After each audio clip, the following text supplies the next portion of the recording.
여호와의 말씀이니라. 그때 내가 이스라엘 모든 종족의 하나님이 되고 그들은 내 백성이 되리라.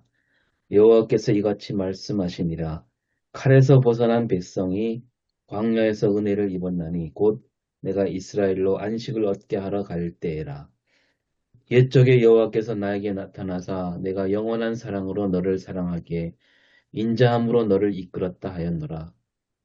처녀 이스라엘아, 내가 다시 너를 세우리니 네가 세움을 입을 것이요 네가 다시 소고를 들고 즐거워하는 자들과 함께 춤추며 나오리라. 네가 다시 사마리아 산들에 포도나무들을 심되 심는 자가 그 열매를 따기 시작하리라. 에브라임 산 위에서 파수꾼이 외치는 날이 있을 것이라. 이르기를 너희는 일어나라. 우리가 시온에 올라가서 우리 하나님 여호와께로 나아가자 하리라. 아멘. 예레미야 31장 1절부터 6절 여호와께서 나아가자 제목으로 서울장신대학교 윤동용 교수님 글을 요약하겠습니다. 한글 성경 역본 비교를 세 가지를 소개해 주셨고요. 1절에 종족이라는 단어, 미슈파호트가 종족으로 개역개정에 되어 있는데 새 번역에는 지파로, 새 한글 성경에는 친족이라고 되어 있습니다. 그래서 교수님은 종족이나 지파는 히브리어로 다른 단어가 있어서 친족이라는 말이 좋겠다라고 제안하셨고요.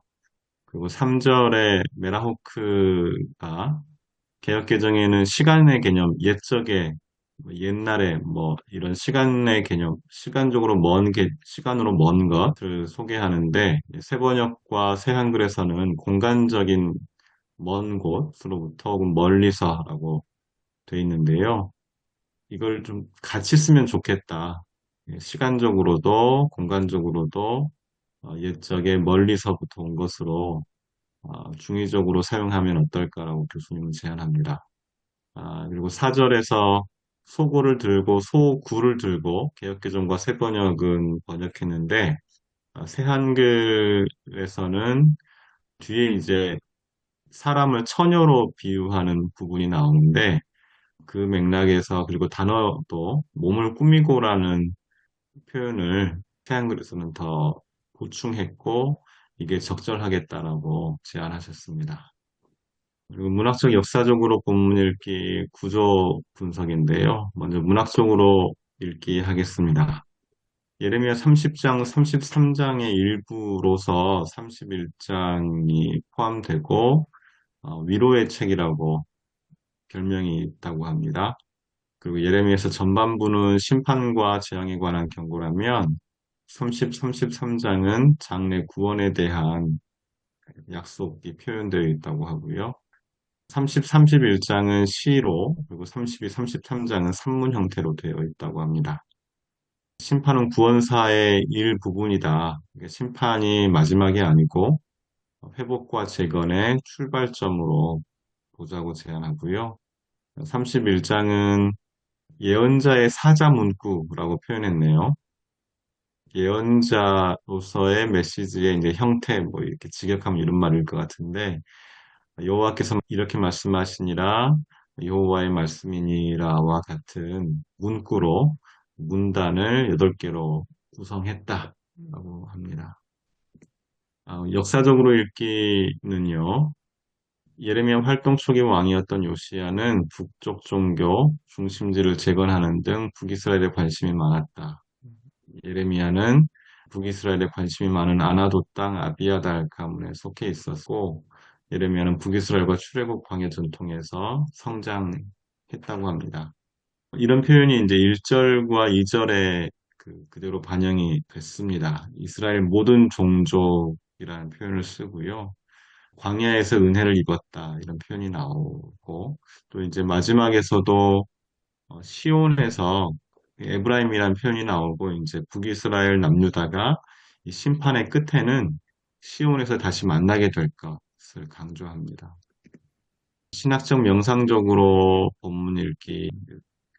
하나님은 때가 이르면 이스라엘 모든 친족들, 지파나 종족이 아니고 친족으로 새한글이 번역했다고 앞에 소개했고요.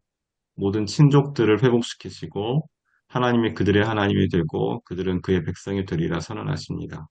하나님은 이스라엘을 행정적 단위인 나라나 지파가 아닌 친족 전체로 부르십니다.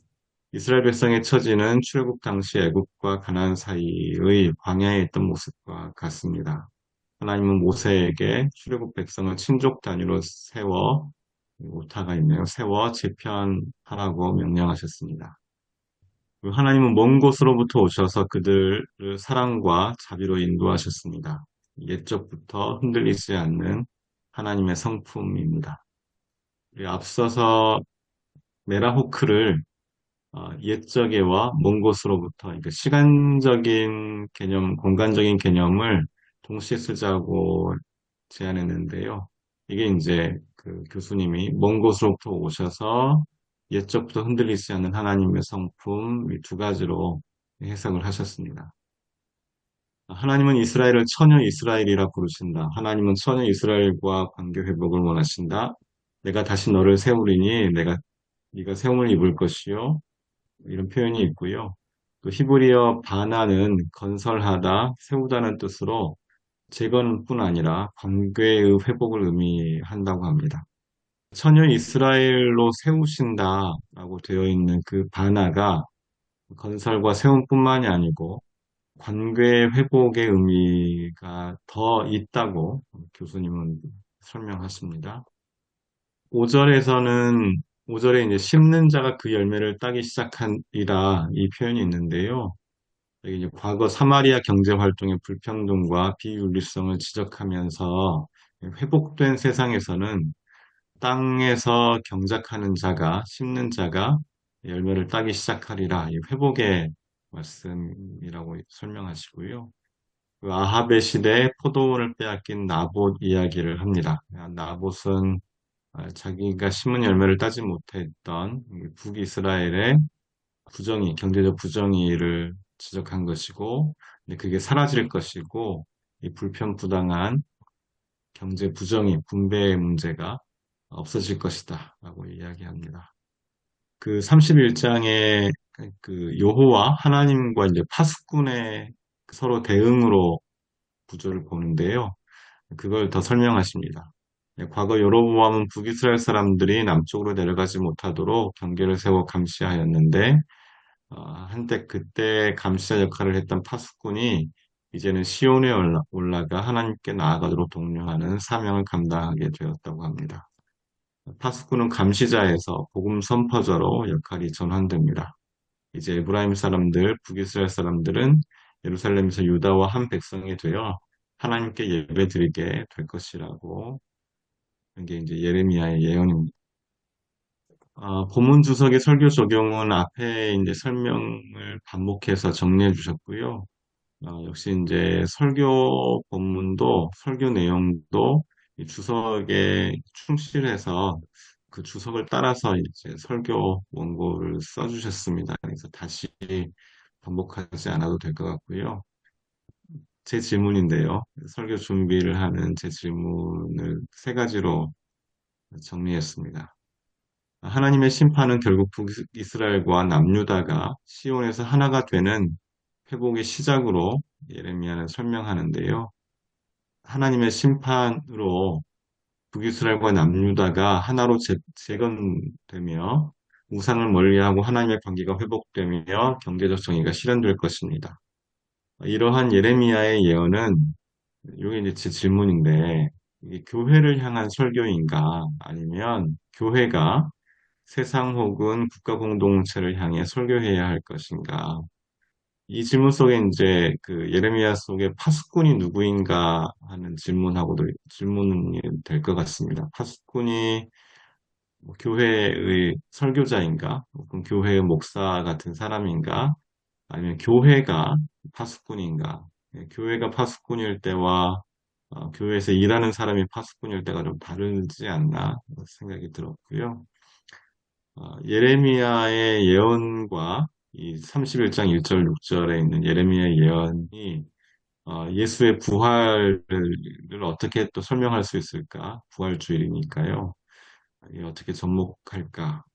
있고, 지금 31장의 회복에 대한 내용은 국가 공동체 혹은 이제 친족 공동체 회복을 이야기하는데, 이게 부활을 생각할 때 객관적으로는 개인의 부활을 떠올릴 수 있는데요. 어쩌면 예레미야와 지금 이제 교회력 부활주일과 접목한다면 공동체와 창조 세계 전체의 부활로 우리가 이해할 수 있지 않을까? 그 질문을 제가 갖게 되었습니다. 이렇게 발제를 마치겠습니다.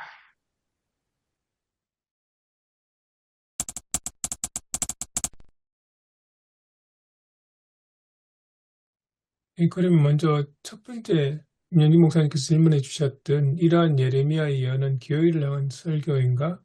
교회가 세상 온 국가 공동체를 향해 설교해야 할 것인가? 요 질문 에서 같이 한번 먼저 시작을 하면 좋을 것 같습니다. 저는 요 질문하고 연결해서 준비했던 게 뭐냐면 끝부분에 여호와께로 나아가자라고 외친 게 나오는데 그렇게 외친다는 것은 교회의 사명에 어떤 의미가 있는가? 이 비슷한 질문을 준비했었거든요. 목사님 생각은 어떠세요? 먼저 생각해 볼 게 좀 있다고 생각합니다. 네, 우선 한국교회 전체가 교회를 어떻게 이해하는가, 내 네, 교회 중심으로 네, 이해한다면, 그냥 교회 하면 그냥 내 교회지. 좀 더 심하게 이야기하면, 온실 속에 있는 내 교회, 혹은 사막 한가운데 오아시스 같은 그런 형태로 존재하고 있는가. 완전 개교회주의라고 표현할 수 있지 않겠습니까? 그렇다면 뭐 공동체 필요 없이 그냥 교회의 성경인데 이제 교회에 대한 이해가 그와 달리 좀 폭넓게 하나님 나라의 관점에서 교회를 이해한다면 아마 김영준 목사님 그 질문이 교회가 국가 공동체를 향해서 아니면 전 세계를 향해서 하시는 말씀 아닐까. 이런 일화가 있습니다.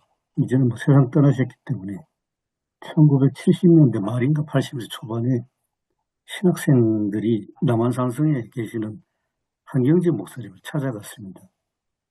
찾아가가지고 그때 뭐 엄청난 뭐 군사 독재 시대에 학생들이 한경진 목사님한테 뭐 질문으로 이야기했는데 교회가 사회 속에서 예언자적인 사명을 감당해야 되지 않습니까? 그렇게 이제 질문하니까 한경진 목사님이 많이 언짢아 하시면서 우리나라 교회는 이스라엘처럼 그런 형태가 아니다. 이제 그렇게 대답을 하셨답니다. 이스라엘은 예언자 하면 이제 사회 전체를 향한 예언자인데 한국 교회는 그냥 교회라고 이해하셨던 거 아닌가 하는 그런 생각이 듭니다. 그러니까 교회의 예언자적 선포, 예언자적 기능 이거는 그 당시에 한경재 목사님한테는 찾아볼 수 없다는 이야기죠.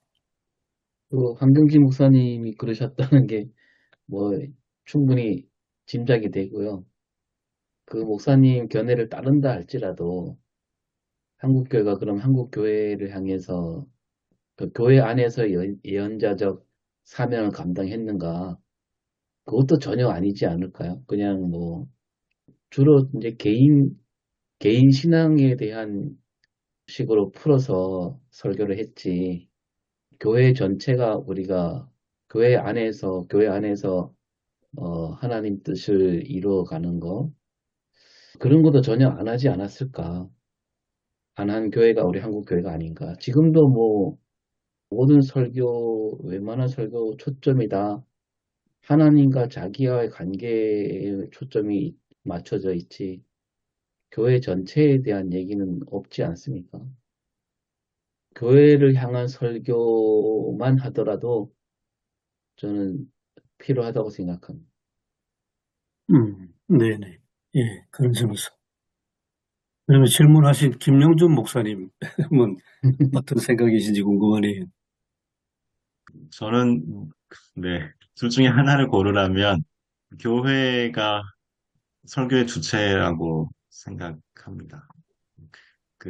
교회가 그리스도의 몸이라면, 교회가 예수의 몸으로서 존재하는, 존재한다면, 예수의 몸이 교회의 정체성이라면, 예수의 말이, 이 교회의 말은 예수의 말이어야 하는데, 예수의 말은, 그러니까 우리가 그냥 하는 말인데, 하나님의 말씀이다라고 표현하는 이게 세상을 창조하신 하나님의 말씀인데, 세상을 창조하시는 게 하나님의 말씀의 시작인데, 결국 그러면 교회의 말, 하나님의 말씀, 예수의 말씀은, 예수의 몸으로서 하는 교회가 하나님의 말씀은 세상을 향한 것 아닌가?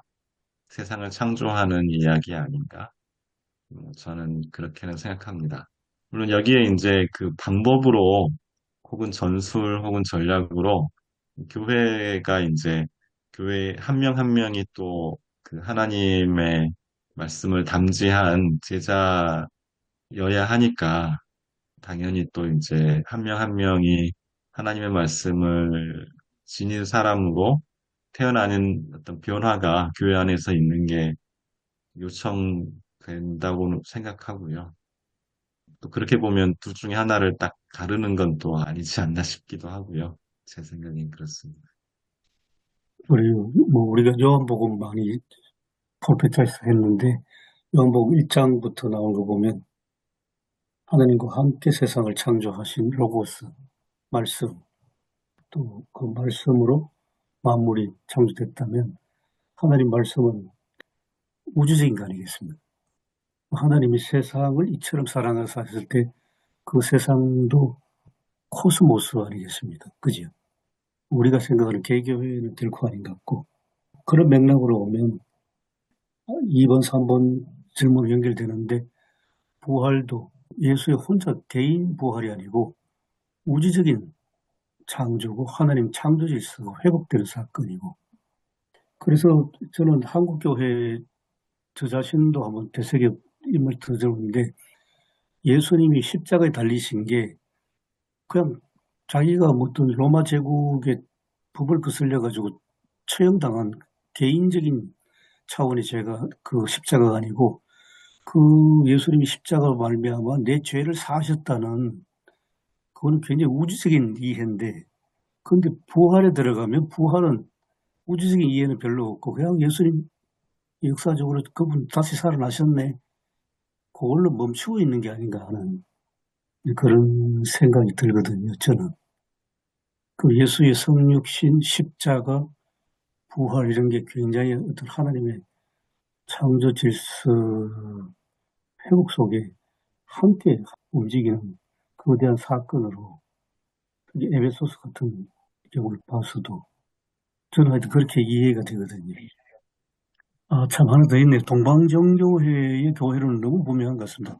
이렇게 창조 질서 속에서 아마 동방교회가 많이 이해해서 그런지, 그리스도의 몸된 교회였을 때 그 그리스도의 몸은 개교회로서의 그리스도의 몸된 교회도 있지만은, 그 그리스도는 창조주 하나님 그 한 분이시니까 그 교회는 우주적인 이제 교회고, 그래서 교회와 국가의 관계도 동방정교회는 제가 이해하기로는 국가보다 훨씬 더 방대한 교회.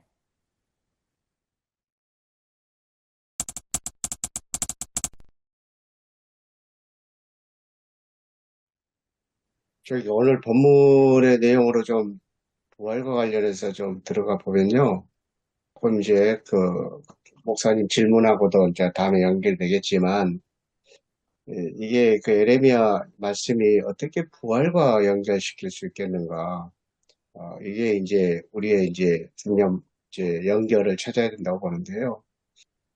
아까 뭐 교수님께서도 말씀하셨지만, 창조, 하나님의 창조. 이것은 이제 저도 교회력과 성서정거에 따라서 쭉 공부를 하다 보니까 이제 제2 이사야 선지자가 하나님의 이제 구원을 한다고 한다면 우리가 아무것도 없는데 이거 어떻게 이게 구원이 되냐. 이제 우리가 이제 고민하게 되잖아요. 그럴 때 이제 제2 이사야의 특징은 하나님의 창조회복, 창조하시는 신학을 설명하기 시작하는 그런 전승적인 발전이 있었던 걸로 이렇게 제가 좀 생각이 나고요. 그리고 이제 에레미야 오늘 본문에 이제 부활과 관련시키는 것은 저는 그런 생각을 했습니다. 북왕국이 멸망하고 이제 많은 사람들이 이제 그 남왕국으로 피신을 와서 살게 되거든요. 그리고 또 이제 아나도선 그 에레미야의 고향인데 에루살렘에서 많이 가깝습니다. 그렇지만 여기에 이제 그 북왕국의 출신들이 이제 제사장들이 살던 그런 성지고, 그리고 또 여기에 북왕국이 망할 때도 많은 그 북왕국의 사람들이, 제사장들이 이곳에 내려와서 살았을 것이고, 그래서 그 제사장들의 집성촌으로서 이렇게 아나도선을 파고, 그리고 이제 그런 곳에서 이제 에레미야가 많은 신학적인 그 영향을 받고, 이제 한 시대의 예언자로 준비된 그런 모습으로 섰던 사람이 아닌가, 좀 그런 생각을 하고요. 그 다음에 이제 북왕국의 사람들이 많이 포로로 잡혀갔잖아요. 그리고 많은 사람들이 흩어져 버렸고. 그래서 이제 이 말씀이 있으신 당시는 북왕국이 멸망한 이후에 상황이 한 100년 정도 지난 이제 그렇게 또 주석을 하잖아요. 그래서 북왕국의 존재 자체도 의미가 없이 사라져버린 그런 것인데, 이런 나라를 하나님께서 다시 회복시키신다. 다시 살리신다. 그래서 이제 예수님의 그 부활의 의미를 여기에서 연결시켜 주는 것이 아닌가. 그래서 이제 예수님의 부활도 죽음 가운데서 다시 살아나셨던 것인데, 이게 이제 북이스라엘에 대한 또 남한국가의 회복, 그것을 이제 선포한 것은 현재 속에 있는 부활의 그런 의미를 연결시키는 것이 아닌가 생각을 하고요. 그 병행 본문을 쭉 보게 되면은 마태복음 28장 나오고, 그리고 골로새서 3장 나오고 그러지 않습니까? 그래서 이 세 개의 병행 부분은 어떻게 보기면은 부활의 목격, 바라보라 이렇게 쭉 나오잖아요. 그래서 초대교회의 부활의 목격이 굉장히 중요한 신앙의 전승이 됐는데, 그런 것에 대한 이제 일단의 그 세 본문의 병행 본문은 그러한 부활의 목격자로 살아가는, 그런데 또 연결고리가 아닐까. 저는 아무튼 이제 그런 쪽으로 좀 생각이 좀 들었습니다. 네. 예, 아무래도 에레미야 이 오늘 본문을 바로 부활절하고 연결시켜서 부활절 설교하는 게 쉽지만 않은 것 같습니다. 근데 이제 전체 우리 본문 주석이나 내용의 주제를 보면 첫 번째가 이야기 나오는 게 아마 심판 이후에도 계속된 하나님의 사랑, 그런 관점인 것 같아요. 이스라엘이 회복된다는 이야기가 오늘 본문에 나오는데, 그 회복이 이스라엘이 그 회개하고 그럴 만한 자격을 갖췄으냐 하면 꼭 그렇지는 않고, 오히려 그 회복의 가장 근원적인 게 하나님의 영원한 사랑과 인자, 그 하나님 쪽에서 찾거든요. 그래서 부활도 그런 쪽에서 강조하면 연결되지 않을까, 그런 생각이 들거든요. 인류를 위해서 주신 그 부활의 첫 열매가 되셨다고 하지 않습니까? 나중에 요한계시록 가면 이제 하나님께서 새하늘과 새 땅 만물을 새롭게 하시는 것까지 이렇게 확장이 될 수 있을 것 같은데, 그 시작을 이제 예수님께서 부활하신 걸로 보는 게 그럴까 싶기도 합니다. 하나님의 그 영원한 사랑과 인자하심에 극적인 모습으로 나타낸 것이 이 부활 사건이 아닐까. 그리고 이제 그 다음에 하나님께서 예언자를 향해서 내가 다시 너를 세우리니, 얘가 다시 세우시는 그 장면이 나오는데, 이게 뭐 국토 재건은 나라 재건이라기보다는 오히려 하나님과 백성 사이 깨어진 관계를 다시 회복시키는 것이라는 관점이 더 맞을 것 같거든요. 부활도 이제 그런 관점에서 볼 수 있지 않을까, 그런 생각이 좀 들었습니다. 그리고 이제 저희가 그 희년설교 한번 했잖아요. 예. 또 그 희년설교 할 때도 이제 포로된 자를 자유케 하고 회복의 메시지, 희년의 메시지를 우리가 한번 전해졌었는데, 그 말씀에 대한 이제 성취가 이번 부활절에 있었다. 또 연결해도 되지 않을까. 저희가 프로페자에 하면서 부활절 할 때마다 그런 얘기 많이 나눴잖아요. 예수님 부활이 그냥 그때 일어난 놀라운 사건, 그 놀라운 사건을 경험한 사람들의 증언, 거기에 그치는 게 아니다라고 저는 얘기 나눈 걸로 기억하고 있는데, 그러니까 지금 뭐 문재성 목사님 말씀대로 희년 사건과 연결하면 부활이라는 게, 예수님 부활이라는 게 더 큰 의미를 갖고 있는 거잖아요. 오늘도 이제 예레미야 말씀을 통해서 하나님과 관계가 회복되는 사건으로, 근데 그 어떤 개인의 사건이 아니고 세상 전체의 가 변화되는, 단초가 되는 사건으로 보자라는 의미로 저는 이 본문을 선택하지 않았나 그런 생각이 들거든요. 그렇죠. 부활이 먼 훗날에 있을 만큼 뭐 아니라 지금 현재 우리 삶 가운데 또 이 세계 가운데서 계속해서 오늘 일어나야 할 사건으로 그렇게 메시지를 가는 것이 부활 메시지가 가장 균형 잡힌 것이 아닐까 그런 생각이 저는 듭니다. 그래서 예레미야 말씀 강력하게 연결시킬 수 있는 더 공감하고 와닿게 할 수 있는 것이 아닌가 그런 생각이 듭니다. 현재 오늘날 우리 모든 사람, 세계 모든 백성들을 하나님의 백성이 되게 하는 부활. 어제 저희 교회에서 이제 김종열 목사님이 설교를 하셨거든요. 했는데 종려주일 설교를 우리 이사야 말씀이지 않습니까? 그런데 이 종려주일 설교로 끌어내시기 위해서는 이제 제목은 그렇게 잡으셨어요. 고난의 종으로 임금의 자리에 오르신 예수님. 그래서 이제 제가 임금님 시리즈 한 것과 연결시켜서 이렇게 하셨는데요. 본문을 이 병행 본문을 다 같이 세 개를 다 가져오시더라고요. 이사야 말씀 한 구절하고 그다음에 마태복음 하나하고 빌립보서 2장 6절부터 8절하고 또 마태복음 27장 37절하고 그렇게 해서 이제 세 개를 이제 연결시키니까 종려주일 설교 본문으로서 딱 잡혀지셨더라고요. 그래서 오늘 저도 이제 생각이 드는 것은 이 이사야 말씀을 병행 본문하고 같이 이렇게 해서 주일날 같이 말씀을 정리해서 하게 되면은 부활절 설교로 오히려 더 강력한 그 메시지가 하나님께서 은혜를 많이 주시면 또 될 수도 있지 않을까 그런 생각이 듭니다.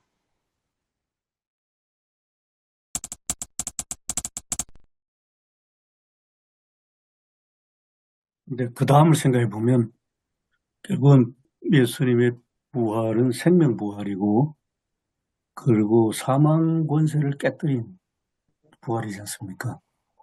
그러면 사망 권세가 뭔가 하는 것도 우리가 좀 설교에 담아야 되지 않을까 하는 생각이 듭니다. 오늘날 우리 곳곳에 있는 사망 권세, 죽음의 힘, 죽음. 병행본문 말씀하셨는데 문 목사님, 병행본문 읽어보니까 여러분은 죽었으며 여러분의 생명은 그리스도와 함께 하나님 안에 감추어져 있습니다. 이렇게 이 본문 말씀이 있습니다. 죽음, 사망 권세 이기한 부활하신 예수님. 그리고 병행본문은 그 부활이 예수의 부활이 아니고 우리의 부활도 함께. 병행 그 골로새서에서도 너희가 그리스도와 함께 다시 살리심을 받았습니다. 그러니까 예수님의 부활은 결국 우리에게도 사실상 부활이 사실상 이루어진 거라고 봐야 되고 요한복음의 그 배경에 생각하면 우리도 그리스도와 함께 살리심을 받았으면 위의 것을 찾으라. 그리고 너희는 죽었고 너희 생명이 그리스도와 함께 하나님 앞에서 감춰졌다. 아까 뭐 나온 얘기지만 하나님께서 처음 창조했을 때 그 세계에는 어떻게 보면 완벽한 세상이라고 할 수 있는데 그 이후에 계속 이제 혼돈으로 더 이렇게 치닫고 있잖아요. 인간이 지은 죄로 말미암아. 그래서 부활절은 자꾸 그렇게 다시 원상태로 회복되는 관계의 선언이다. 이렇게 생각할 때 오늘날 상황과 너무 잘 맞아떨어지는 것 같아요. 지금 곳곳에서 전쟁이 일어나고 있는데 전쟁은 하나님의 창조 질서를 파괴하는 행위고 우리가 그것을 막아내고 전쟁을 그치게 하는 거는 그게 바로 부활 메시지가 아닐까. 저는 뭐 개인적으로 그런 얘기를 뺀다면 그리스도의 부활을 온전히 이해하지 못한 처사가 아닌가 생각합니다. 한국교회는 그동안 뭐 저는 어릴 때부터 들어온 부활절 설교가 다 그거 아닙니까? 봐라, 예수님이 죽음에서 살아나셨으니 그분이야말로 참된 하나님이시다. 이런 식으로. 그래서 우리 기독교는 부활 종교다. 다른 종교 부처가 부활했냐, 뭐 공자가 부활했냐, 아니지 않냐. 예수님만 부활했다. 그래서 우리가 참된 종교다. 이런 식의 메시지에 우리가 죄송한 표현이지만 오염돼 있지 않습니까? 그거를 좀 깨야 되지 않을까. 음, 그럼 당연히 우리가 처음부터 그게 뭐 하나님이 참된 신이라고 믿는다면 예수님 부활은 당연한 거 아닙니까? 이게 거꾸로 예수님이 부활했으니까 참된 하나님이다. 이거는 올바른 신앙이 아닌 것 같아요.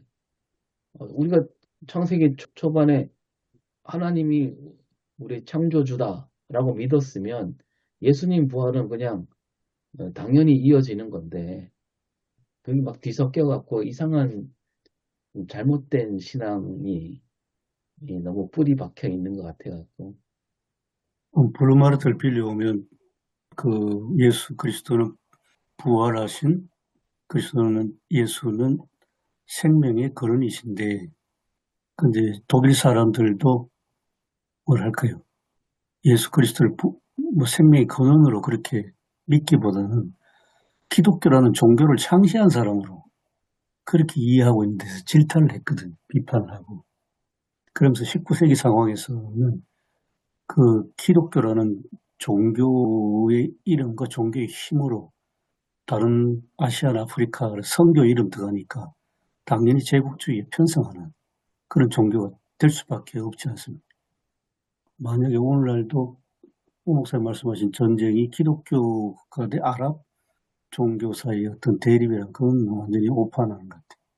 우리 무서운 죽음의 힘, 사망 권세는 이 엄청난 전쟁은 자본의 세계에서 나는 건데 돈의 힘 아니겠습니까?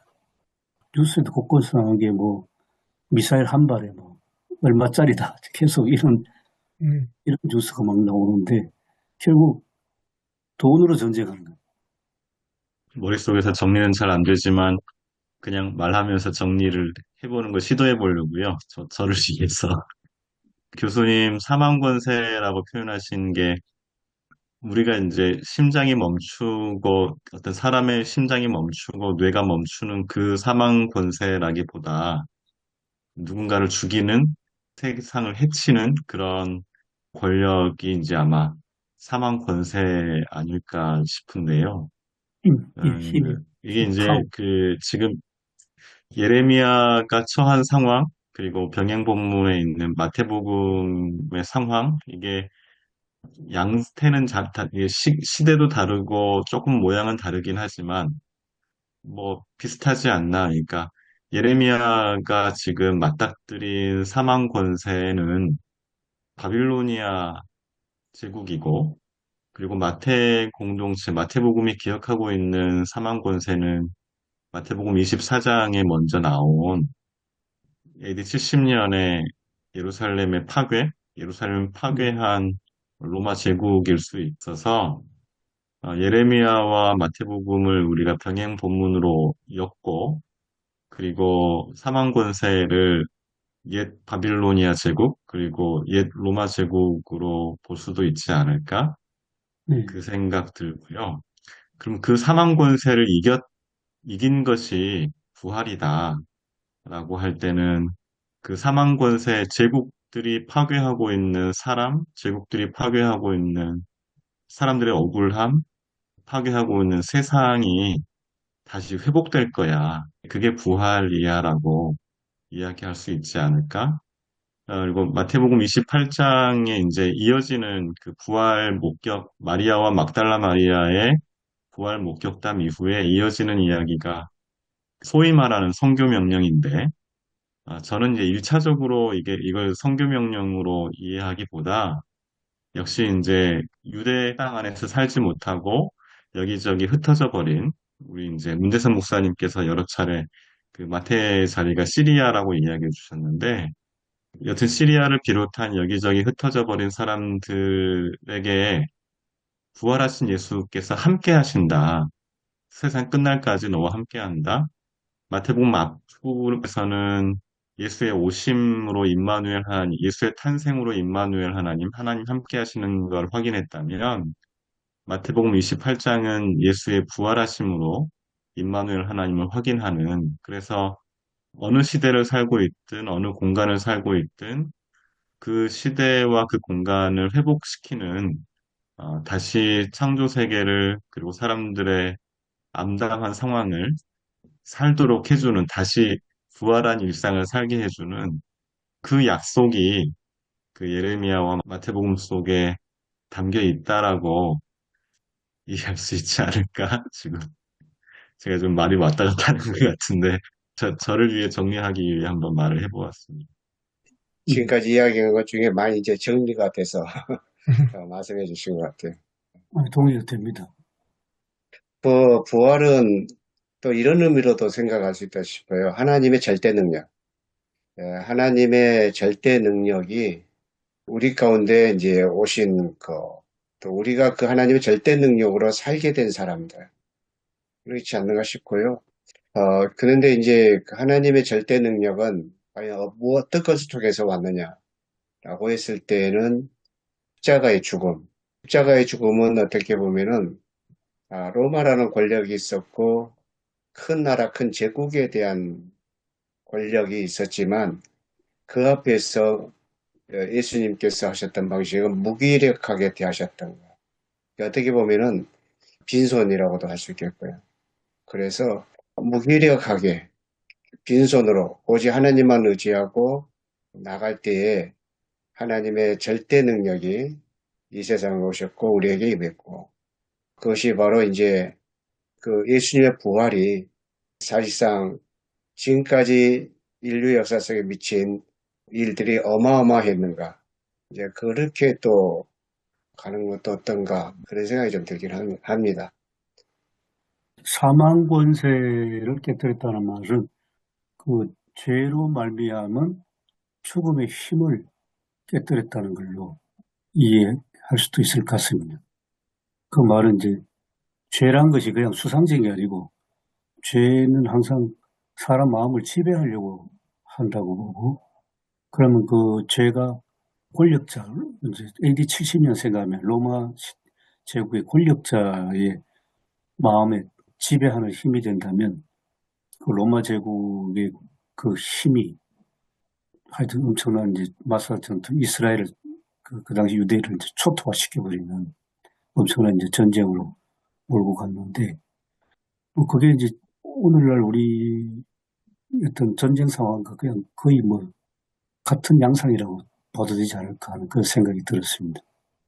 그 부활을 예수의 십자가와는 연결된다 해나 하나의 어떤 동일의 양면처럼 보이는데 저한테는 그 부활하셨다 하는 것 그냥 살아나셨다가 아니고 죽음에서 이기시고 또 죽음의 힘을 꺾으신 그 부활 사건이기 때문에 그래서 이제 죽음의 힘, 사망 권세, 이 세상을 지배하는 죽음의 힘과 사망 권세가 부활로 말미암아 다 이제 해체되는 그런 소망.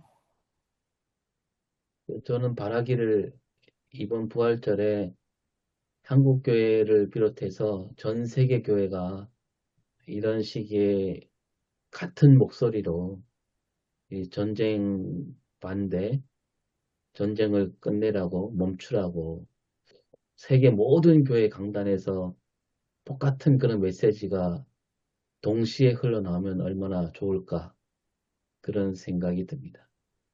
부활을 믿는다면 그래야 하지 않을까.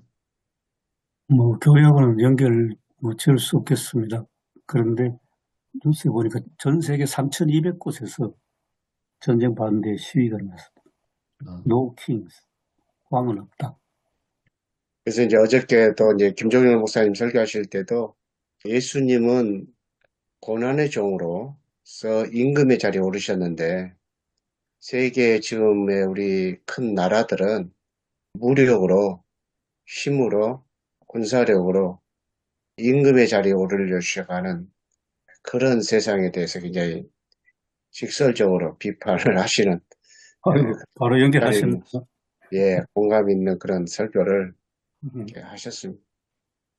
그리고 옛날에 그 군사정부 시절에 김종일 목사님 설교 중에 하나도 봤는데 정통성과 도동성이 국민들로부터 손출을 받아서 되어진 정부가 아니기 때문에 이 정부는 자신들이 회귀하고 이 권력을 다시 국민들에게 다 이양시켜줘야 된다. 그런 설교를 또 이렇게 바로 직설적으로 하셨었더라고요. 에레미야 시대에도 큰 나라 제국들이 많이 파괴를 했고요. 예수님 당시도 그렇고 또 오늘날의 시대도 그렇고 진짜 임금이 되고 싶으시면 예수님처럼 고난의 종으로 그 길을 갈 수 있는 자기 자신을 희생시킬 수 있는 이제 그게 이제 사망 문제를 깨뜨리고 이게 가시는 그 길이 아닌가 그런 생각이 듭니다.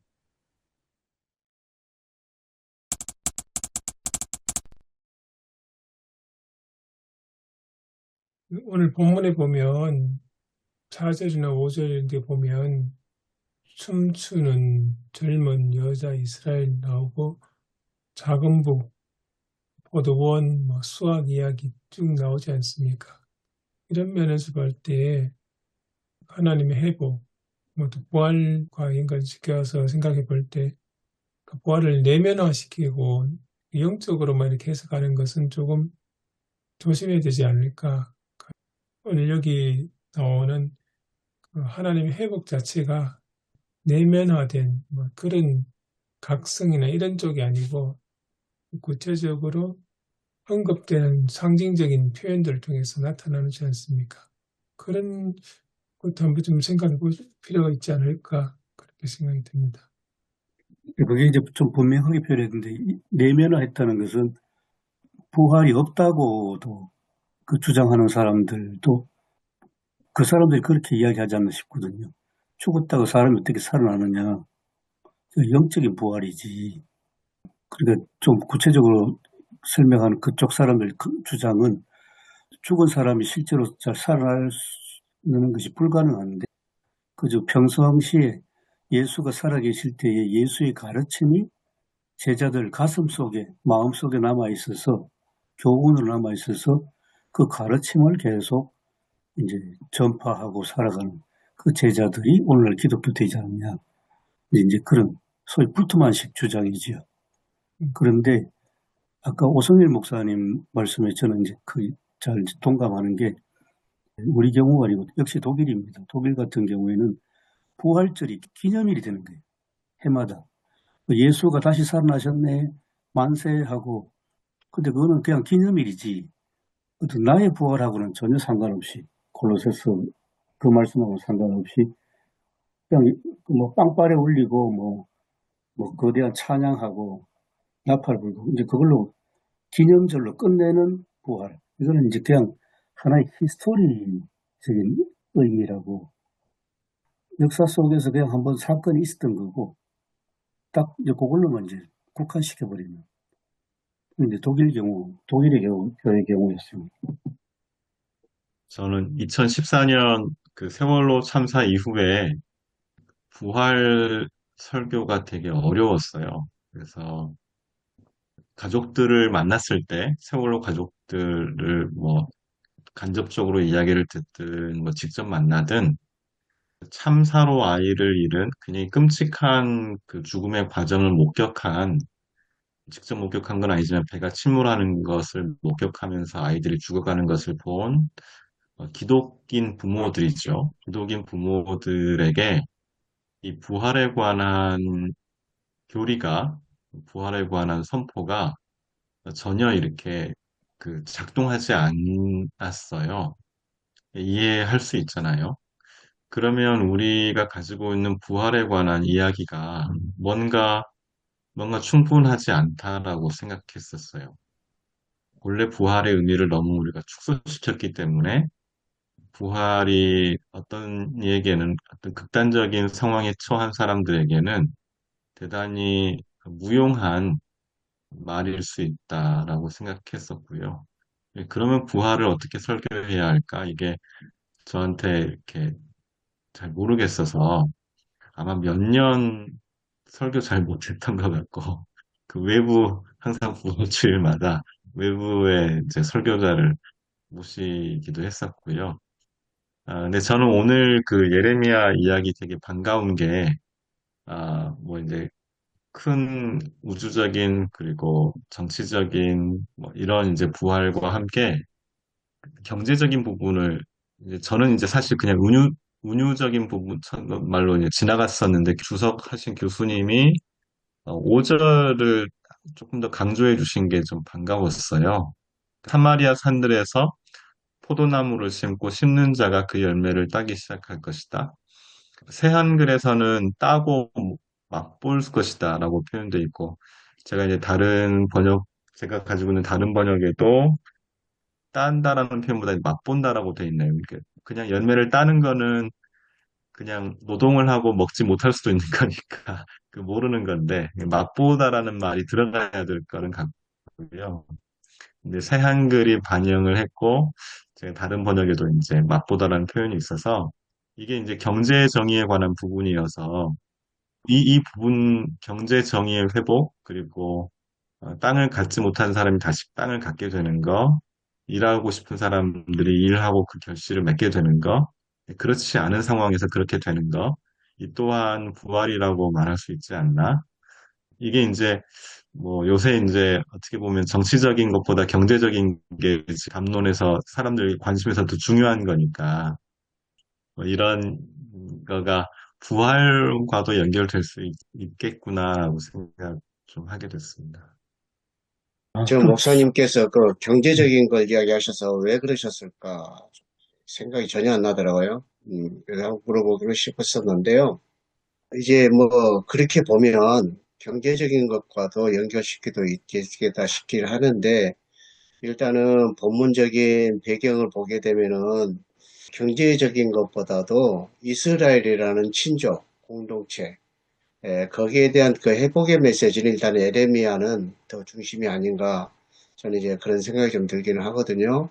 왜 그러냐면은 당시에 이제 그 요시야 왕이 아수르 제국이 약화되고 요시야 왕이 종교 개혁을 단행을 하고 이제 그런 즈음에 이제 요시야 왕이 북왕국이 이제 망한 상태에 있었고 그래서 북왕국을 회복시키기 위해서 이제 이스라엘이라는 공동체 회복하기 위해서 북왕국의 지역도 이제 돌아보기도 하고 요시야 왕이 그렇게 했거든요. 그래서 이제 그런 시대 속에서 했던 이제 메시지가 오늘 회복의 메시지, 위로의 메시지 이게 지금 에레미야 말씀인 걸로 그러니까 역사적인 배경이 그런 상황에 있다고 보거든요. 그 요시야 왕이 북왕국을 회복시키고자 하는 그러니까 이제 통일된 나라를 더 이루고자 하는 그런 이제 열망이 있었을 때에 주셨던 에레미야의 메시지라고 한다고 한다면 이것은 어떻게 보면 이스라엘은 전체 공동체에 대한 회복에 대한 그러한 의미로서 이제 사마리아 지역에 대한 이제 회복을 메시지를 언급하지 않았는가 이제 좀 그런 각도에서 생각이 좀 들긴 합니다. 이 가난한 자에 대한 그런 데에 대해서 굉장히 에레미야가 거기에 대해서 굉장히 많이 관심을 가지고 있으긴 하셨지만 그 부분은 여기하고 연결이 어떻게 되지 저도 좀 궁금은 했었습니다. 나봇의 땅을 언급하셨죠. 나봇의 포도, 그러니까 예. 북이스라엘의 멸망의 원인을 아마 아합류의 아합류의 권력이 땅을 빼앗은 사건들이 중첩되어서 공동체가 붕괴된 것으로 교수님은 설명을 하시고 있고요. 네. 저는 이제 그 생각까지 못했었는데, 저도 아마 그냥 맥락 속에서 이 본문 안에서 읽을 때는 5절을 저도 이제 그 북이스라엘의 회복이라는 은유로만 이해를 저도 처음에는 1차적으로는 이해했었고요. 어쨌든 그 나봇의 포도 사건, 그래서 이제 그 당시에 이제 카르텔로 형성된 사람들에 의해서 착취당하는 역사적인 의미가 있었죠.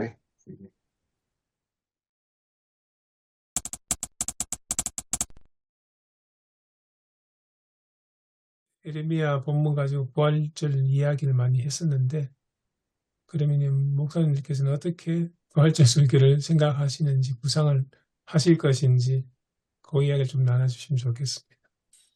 저도 예레미야 본문만 갖고 부활절 설교하기가 참 쉽지 않겠다 생각 들고, 그러면서 이제 골로새서 그 본문 같이 연결해 가지고 병행 본문 같이 좀 해야 되겠다 생각이 들고요. 그리고 오늘 우리 목사님들 토론하는 걸 이제 들으면서 정리해 봤는데, 일단은 그 설교의 방향을 돌아오라, 부활의 열린 길로, 이렇게 좀 가지를 잡아 놓는다면은 세 가지 관점으로 좀 설교를 준비되어 있다. 먼저는 이제 세상에 대하여, 무한 권력의 행사, 뭐 전쟁, 그런 상황.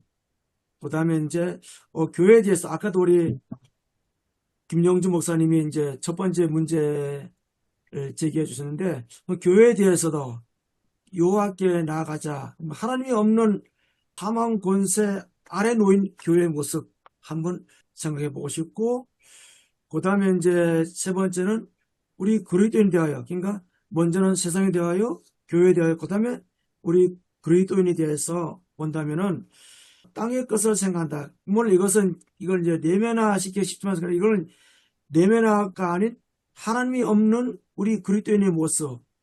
그러면서 이제 그 하나님이 없는 어떤 교만, 이런 것들을 조금 이제 총체적으로 다루면서 부활로 연결시켜볼까 하는데, 좀 쉽지 않은 설교도 생각이 들어요. 보니까 우리 한국 교회가 지금까지 부활을 이제 뭐 내면화시키고 이런 것들이 많은데, 이것을 어떻게 통전적으로 이렇게 세워갈 것인가.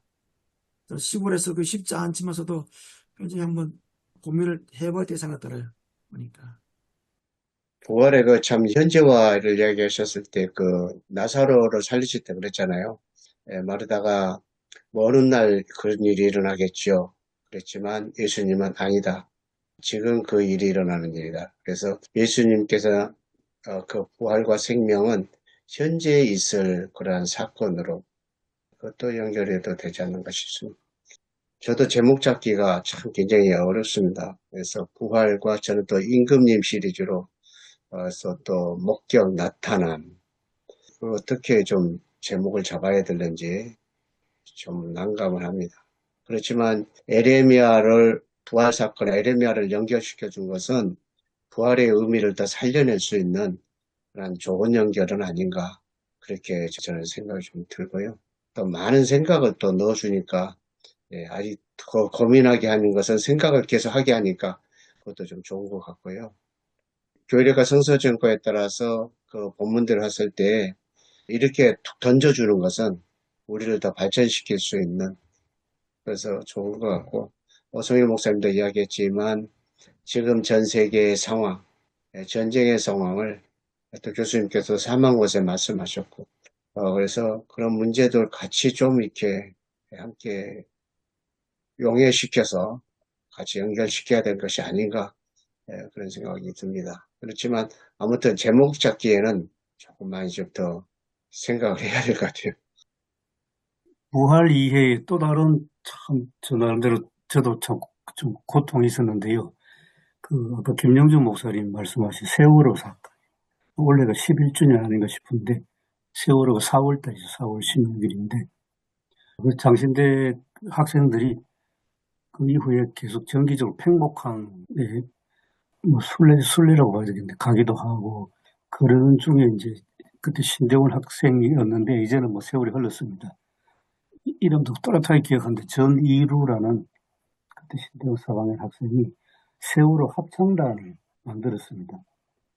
그래가지고 이런저런 어떤 슬픔과 고난이 있는 현장에 가서 세월호 합창단은 세월호 가족들이 구성된 합창단이죠. 가서 슬픔을 당한 그 현장에 가서 세월호 합창단이 가서 이제 또 찬양으로 위로하고 그걸 보면서 이 부활을 어떻게 이해해야 되나 저는 참 힘들었습니다. 왜냐하면 그 세월호 참사로 죽었던 학생들은 살아날 리가 없지 않습니까? 근데 그 합창단을 조직한 부모들 가슴 속에는 아직도 살아있거든요, 학생들이. 그래가지고 이 부활을 어떻게 이해하지? 저도 힘들었습니다, 그게. 죽은 거는 사실인데, 그 죽은 사람들이 살아 없어진 게 아니라 이 부모의 가슴 속에 살아있으니까 그게 참 신학적으로 저도 참 힘들었습니다. 그 기간 동안. 우리 영주에서 갑동축 선교사님입니다. 그 갑동축 목사님인데 그 총신대 출신인데 이분 그 목사님하고 사모님이 굉장히 신앙이 보수적이에요. 근데 이분이 이제 조금 이제 가장 이제 사회에 대해서 새롭게 보는 시각이 세월호 사건이었다고 말씀하더라고요. 그래서 생명에 대해서 다시 한번 고민하게 됐다. 그러면서 이제 영주 레메교회 그 윤재 목사님한테 그때 세월호 그런 것들을 이제 하니까 영주에 그런 목사님들이 있네 하면서 본인이 우리 한번 만나자. 그러면서 이제 한국 교회가 특히 이제 보수 교회가 그런 부분들을 완전히 좀 뭐랄까 매도하고 거기에 대해서 자기 어떤 지금까지 신앙관이 한번 되돌아보고 오히려 참 교회와 세상에 대해서 새롭게 눈을 뜨는 일이 됐다. 그 얘기가 말씀을 나눈 적이 있습니다. 교수님 말씀 들어보니까 그 세월호 사건이 그 목사님과 사모님 굉장히 어떤 그런 고민을 많이 했었던 것 같아 보니까 그러면서 이제 세상 이슈에 대해서 아주 좀 새롭게 그 생각이 열렸다. 이런 얘기를 들은 적이 있습니다. 최근에요. 영주 예천하니까 또 생각납니다. 최상병 사건도 비슷한 거 아니겠습니까? 최상병. 부활절로 연결하는 게 결코 쉽지 않아서 제목만 좀 생각을 해봤거든요. 그래서 지금 생각해 보아서 지금 써놓은 게 무너진 자리에서 시작되는 사랑이라고 지금 가제를 생각하긴 했는데 예레미야 선지자가 지금 이스라엘 전체의 회복을 구체적으로 지금 묘사하는 장면이잖아요. 선포하는 장면인데 그래서 아마 죽음의 현실 그리고 십자가의 사랑 그리고 부활의 능력을 설교 때 이야기를 해야 돼서 무너진 자리에서 시작되는 사랑이라는 제목으로 설교를 좀 해볼까라고 지금 준비를 하고 있습니다. 무너진 데서, 무너진 자리에서 시작되는. 무너진 자리에서. 본문에 또 광야라는 표현이 나오잖아요. 네. 오늘 본문에 그 심판 이후의 회복 이야기 나왔는데 그걸 죽음 이후의 생명, 그 부활을 그렇게 바라보고 그런 관점으로 생각해도 괜찮지 않나 그런 생각도 듭니다.